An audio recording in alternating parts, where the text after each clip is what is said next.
So I prepped everything ahead of time. What I needed to have, of course, was a shape. And the shape that I'm going to make is I want to make a zipper go across around here. And then from there, I want to continue with fabric across the two sides and across the bottom, back up the other side, meaning that would be a gusset. So this is the gusset. This is what I'm adding to this. So I can go around with the gusset, but I need to put a zipper at the top. So what I do is I take two pieces. I decide how big my gusset's going to be. I'm going to use this as my right side.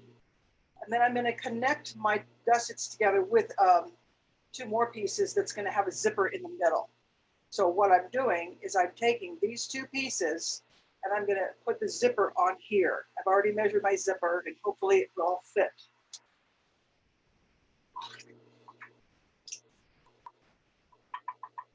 I already have my zipper foot on and I just picked out a zipper that it was a metal zipper that I found. So I have to actually treat it a little differently because metal will break your needle if you stomp on it. Like we did with our other zippers, we can go all over those with the needle, but this metal zippers you cannot. You have to keep away from the teeth with the needle. So what I'm doing now, over there. So I'm lining up my zipper. I folded it, ironed it ahead of time. I've got a 1/2 inch seam allowance under my zipper. That's very important. You need to have a full 1/2 inch underneath or more, not 1/4 inch. So it's just folded and I'm just going right next to the zipper, exposing the teeth. And I'm just following the teeth. And now I'm taking this all the way to the bottom and I'm going to pin that first so that I can balance my zipper while I'm sewing. I don't want to just slap it down and sew. I want to pin the very bottom so that when I pull it straight, I can cram the zipper in there and fit. So I'm just going to sew a few inches at a time. I'm sewing along the fold of the fabric that is laying right next to the teeth of the zipper. And you have to sew close to it so that the fabric doesn't flip up in the air and get stuck in the teeth. So we sew really close down and then the fabric stays folded.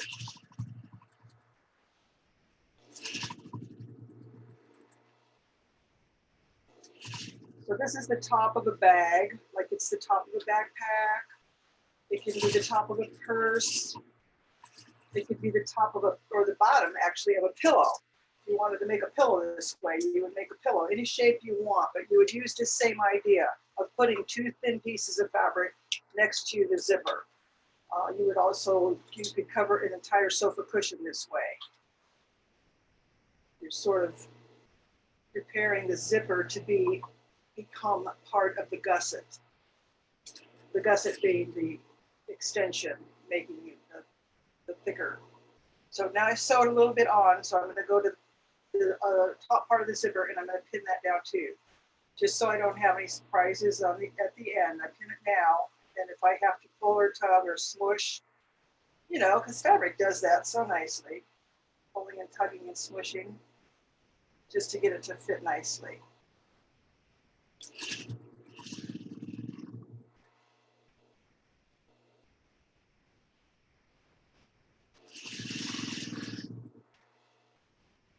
I like metal zippers. I think people tend to like them a little bit better than nylon zippers, although they're not always colorful, but we like metal zippers for different reasons. I just noticed that I'm running out of thread on the top of the chain. So I'll grab another spool.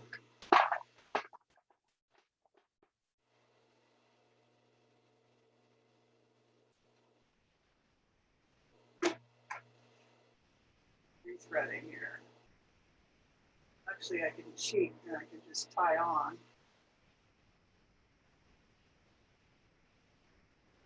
Since I'm running out of thread, I'm just going to tie this on. Just pull it through. Which apparently takes longer. It's 30 inches.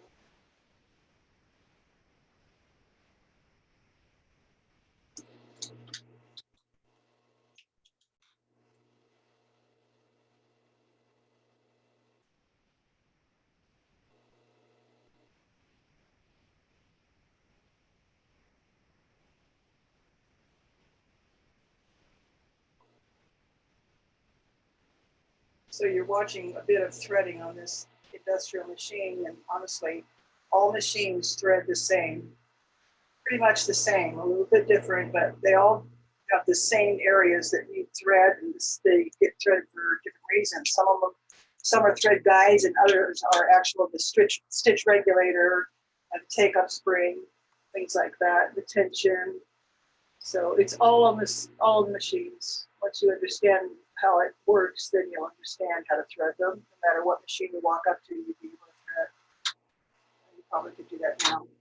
It's a quick learn, actually. Okay, so this is the top part. This is going to be the curved part. So I want to attach it to this guy here. And right sides together. I'm going to put the right side of the bottom and side gusset showing so that my zipper will go face down on top of it, because I want to see my zipper. If I don't see my zipper, I'm going to get it stuck in the machine. So I want to see the zipper to make sure it's all on track. So this lined up okay, but this one is a 1/2 inch seam allowance.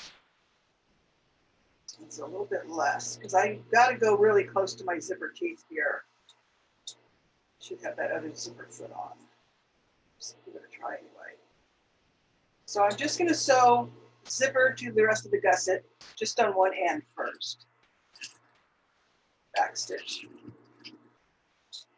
And then just, if you're using metal zipper, just be careful going across it.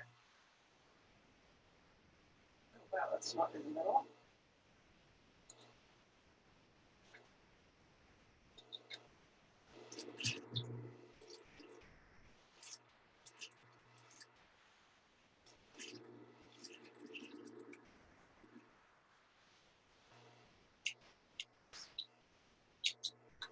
So this is another way to make sides in a bottom in lieu of a box bottom. This is an entire separate piece. It's sort of crammed in there, which I would probably go back and fix, but I've attached my zipper to the gusset. And you know, when your zipper hangs up like that, you can put a little wax on it, like birthday candle or a tea light wax. Just rub the metal with wax and it lubricates it.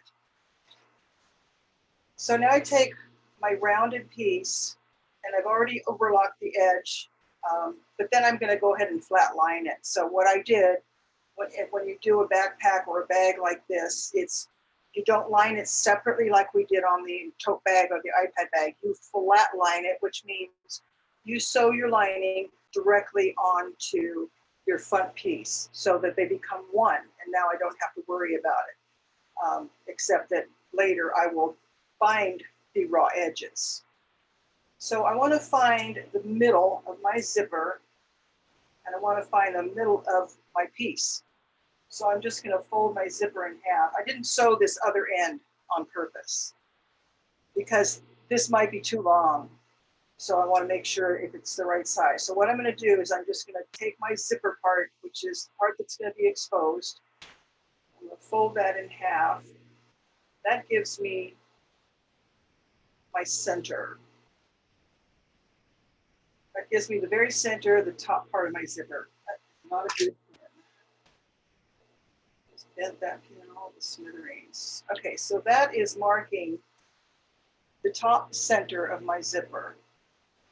And that goes right there. Now this part is going to be, there's curving going to happen on this piece here. So I'm going to put the curved area flat so I can manipulate this piece that is not curved. So I just pin the two pieces together, which is the center of my zipper and the center of the top of my bag. And then I just walk it around, and I'm using a 1/4 inch seam allowance, so it's pretty easy to walk it around. And I should end up within a 1/2 inch of that mark that I made here. It's a little bit less than 1/2 inch. But I need it to be a 1/2 inch because this is my next seam.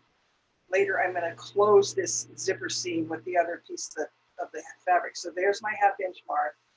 I'm going to mark it right here.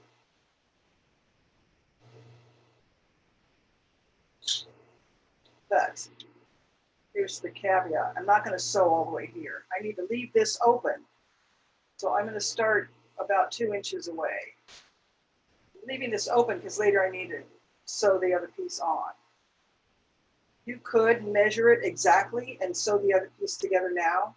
I've done it both ways. I'm just showing you this way, but the other option would be to completely shut this piece and then balance it all on there. I've not made this pattern before, so I have no idea how it's going to work out. We're going to find out. You get to find out with me. So I'm just going to get going a couple stitches and then I'm going to adjust everything. So just keeping everything out of the way. I only want to pull my straight piece of fabric to meet my curve all the way around. The curve is important, so I don't want to miss any of it. I'm going to take needle nose and I'm yanking on my upper fabric so that I can get that nice curve that I've already created underneath.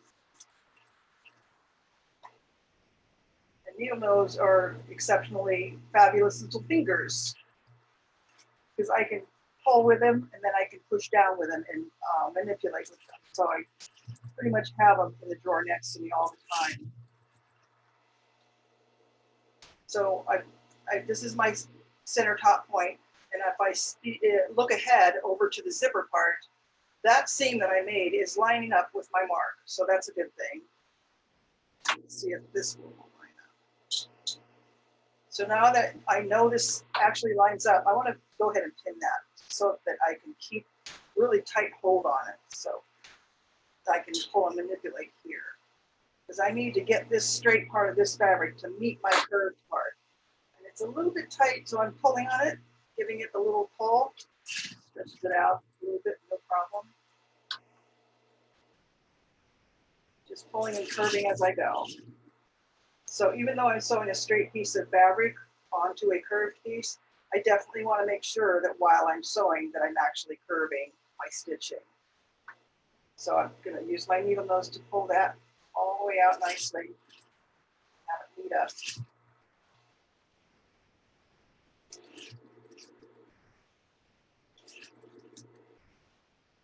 And then when you get to lumpy parts like this, depending on what textile you're using, make sure you slow down so that you're not going to break a needle. Lumps need a little bit of slow. Okay, so we're good here. So this part here, I've already pre-marked it. Down here is 1/4 inch. That's where my turn is going to happen. I've got a 1/4 inch seam allowance on each side. Go a little closer. I normally reinforce this ahead of time, but at that 1/4 inch mark, I'm going to snip my fabric, my straight piece of fabric. Snip it 1/4 inch, no more. I'm going to go right on to that very end of that snip. Walking the foot with my hand, not the gun and the motor. Pick up and make that pivot turn.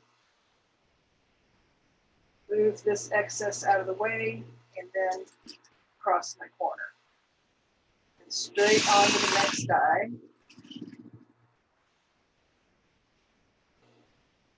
And I'm looking at that's my 1/4 inch mark for my turn, and there's where I'm going to make that little clip. Just clip it. If you put a straight reinforcing stitch ahead of time, it's much better. I just didn't do that, but normally I sew a long straight line at a 1/4 inch all the way along this long line. I totally forgot. Okay, so now I'm nearing my little split, my little clip that I made, and I'm going to go with the needle right in the clip so that it collects just the clip and nothing else. And I'm just going to sew this a little bit because I have to go back and attach this here. So here's my,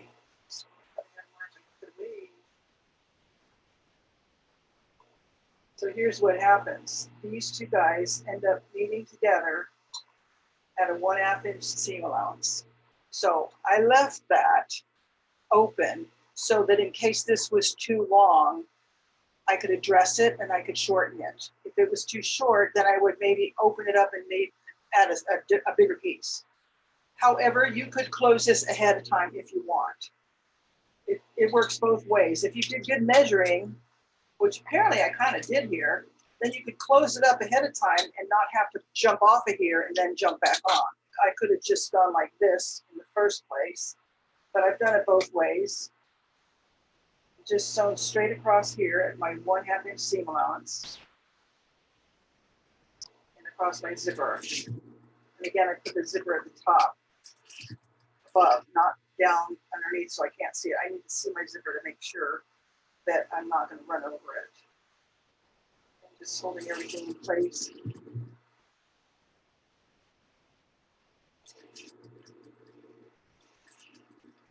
And back stitch there. So if I had closed this up in the first place, I could have just pinned it all the way around. Or you can close it partially and then address this afterwards.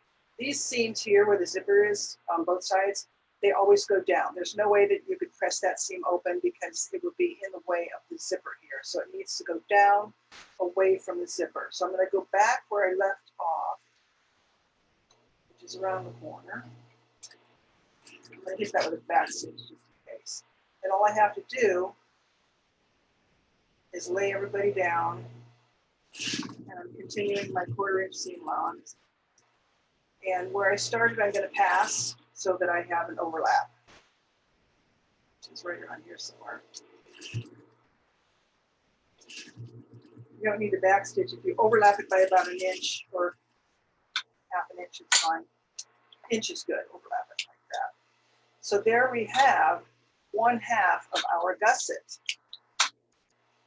So let's review that and I'll show you what we got. It's kind of fun doing these because there's so many things you can do with this technique.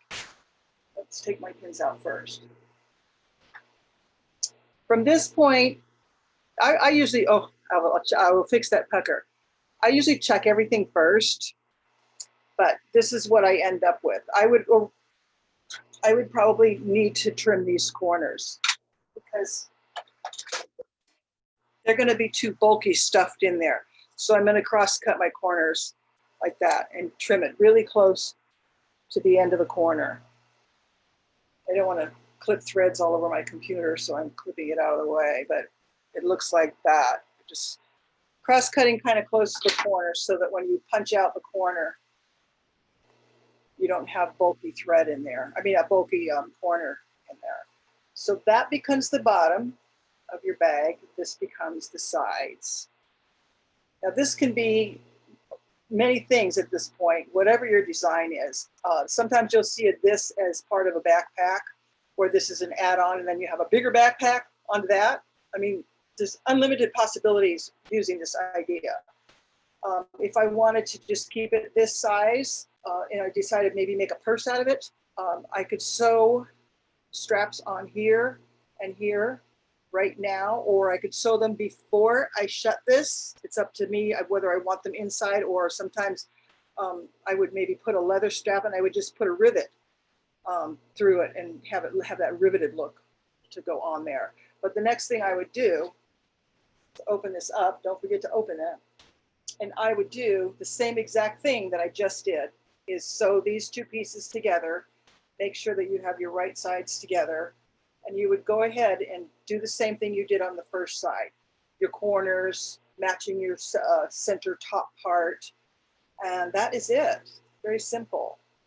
It looks simple. I mean, it is simple, but the calculation comes into play in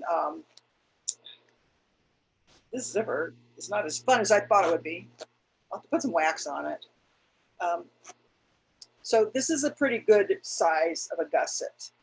You've also seen like laptop bags where it is only as wide as the zipper. It's super thin here. And then what they do is they just continue, instead of having gussets on each side of the zipper itself is the gusset. And then they just add small strips to each end of the zipper so that you still have, you can leave it there, so that you still have an entire circle.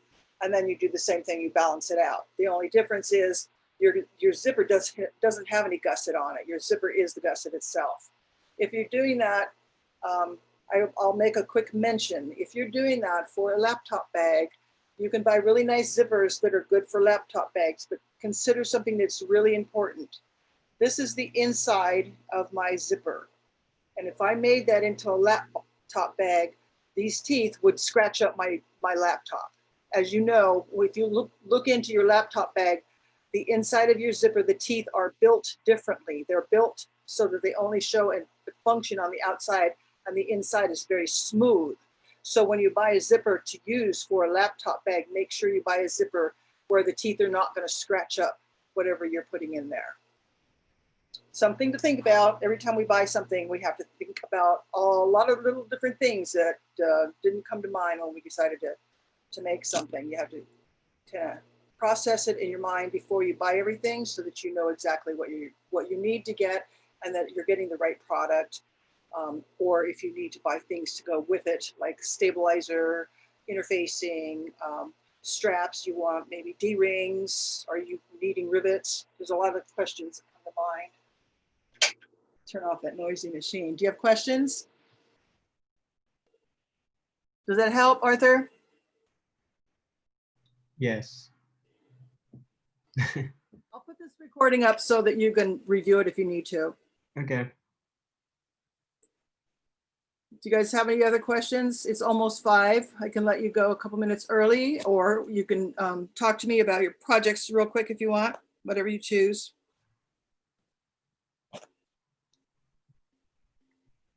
You're all good?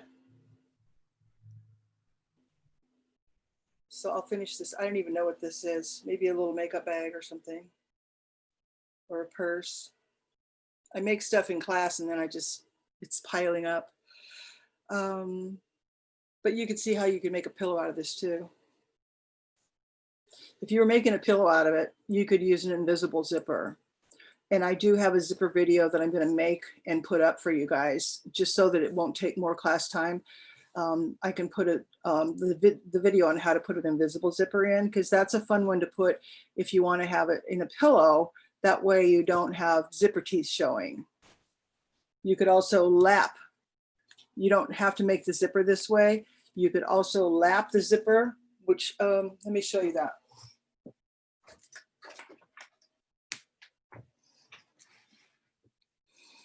When you're putting the zipper in, your gusset, you could put it in like this if you wanted to. You don't have to have the teeth exposed. You could put it in like this, and then here's your gusset on either side, same exact thing. So you have a single lap over like that. Or you could do a double lap, so where it meets in the middle and completely cover your teeth. And this would still look fine on a backpack, whatever you want. Once you've assembled your entire backpack, or probably partially assembled. So what we do is address these on the inside. Since we don't line it the same way, we do what I call a flat lining. Then I'll go back in, and the last thing I'll do is I'm going to put binding on all of these seams. So I would probably go, I would do the curved binding first, bind the whole thing, close the binding up, and then separately only do the binding across the bottom. What the binding offers is 2 things: really nice seam finish, so that when you look inside your bag, it looks great. And also it gives a nice structure. So it adds some body, it adds some strength to it, so it'll stand up nicer. And then these seams here, they won't look so folded. They'll have a nice, smooth, rounded look. So there's a lot of good reasons to do binding, which I think I also put that up on YouTube. I'm getting my YouTube videos finally up. And that's about it, 4:54. I'll stay here for a few minutes and answer questions if you need. Figure out my zipper. But at least you got it, Arthur. I wanted to at least give you that. Yeah, it looks good. I'm thinking about making like a pillow or something, but it would be kind of fun to make. I want to make like thinking about making like really big, like letter-sized pillows, letter-shaped pillows. Cool. Not necessarily for this class, but just for like an installation, like it's like sculptural, like sort of thing. You know? Oh, that's cool. Like really large, like felt, like letter-shaped pillows. You know? That'd be totally fun.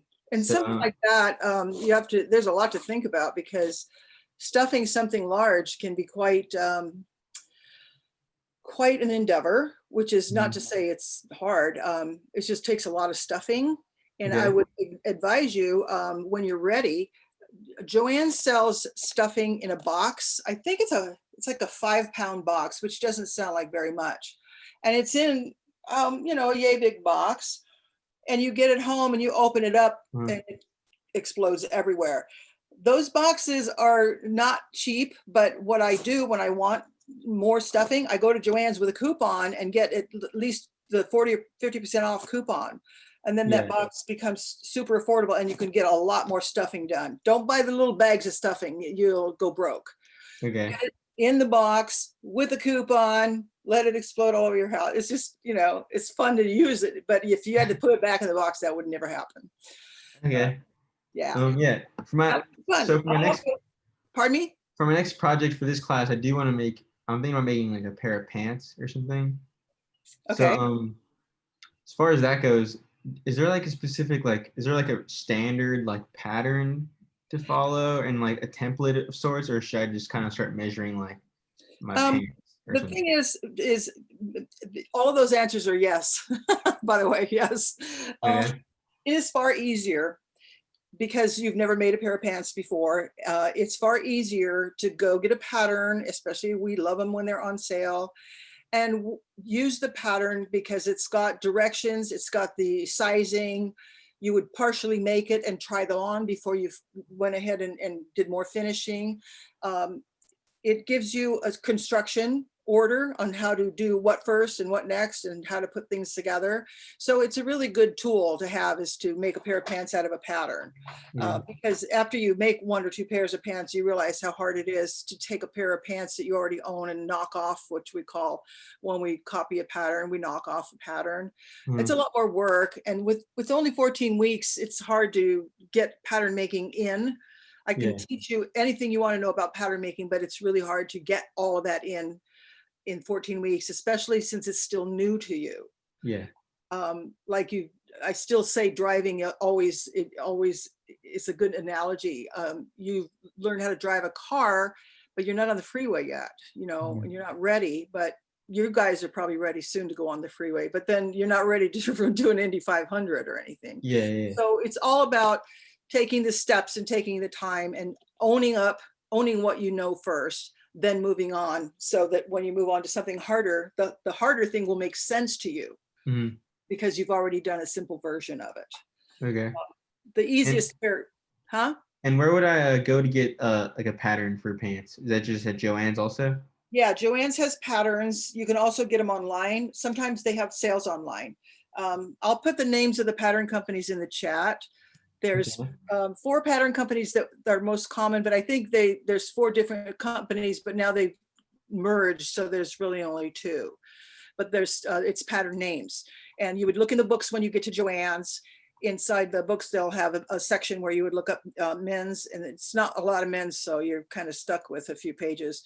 And then you find the number on that in the book, and then you get up and go to the drawer and pull that pattern out of the drawer. Oh, okay. It's pretty easy, but I'll type in patterns right now. It is simplicity. Sometimes Joann has patterns for like $2 or $3 on special sale. So I always call them when I want to know. And so, because sometimes they'll tell you that, yeah, we're having a sale starting tomorrow or it's ending tomorrow. So yeah. And when you can get a pattern for $2 or $3, you can afford to get 2 or 3 or 5, because normally they're about $16, $17, which is insane. So it's Simplicity McCall's Butterick and Vogue. Oops.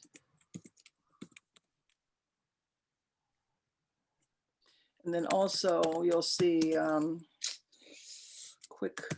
I'm not really big on these last ones I'm putting here. Quick Sew and Berta. Okay, so I put pattern, Simplicity McCall's Butterick Vogue, and then also Quick Sew and Berta. Those last 2 I'm not big on. I don't fancy them that much. But you can go online and look through the patterns and then know, and then maybe if Joann's is having a sale, ask if that pattern's in the drawer, if they're willing to go and look and make sure it's there. Sometimes the pattern isn't in the drawer, which is very frustrating. So you might want to save yourself a trip. But that would be my advice, rather than making a pattern from scratch. It's just, I mean, if you cook, you know, you would probably know how to make pasta, but really, you're gonna make pasta? You're gonna bake your own bread? I mean, yeah. I mean, kind of always been my idea. Yeah. Yeah, I always take on more than I can do usually. That's usually that's an accident I make, or I do it all the time actually. But it would be nice to maybe get a pattern or something first. Yeah. I And wasn't gonna dive right into just taking apart my pants, but it'd probably be better to go and see a pattern or something. I don't want to discourage you, but I would do the same thing. I having done that before, it's very time consuming to make a pattern. Then you got Yeah, to sample, and then you got to tweak it, and then you got to go back and change your pattern so that you got your changes. So it is a process. It's definitely something that is more advanced, and you still wouldn't understand how to put in a fly zipper until you have instructions on a pattern. So I'd that's go for the true. pattern. If they're on sale, you can grab a pull-on pajama pattern at the same time and make those first. Those take an hour. I mean, Okay, really, yeah, yeah, you that can sounds like get a good that. idea.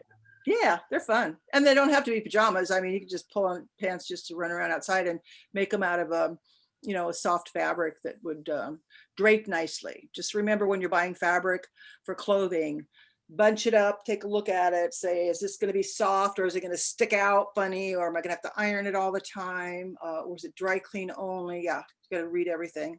Okay, So anyway, have a great weekend. all right, you too. I'll see you Anytime you next have week. questions, let me know. I'll see you next week. Okay. All right, bye.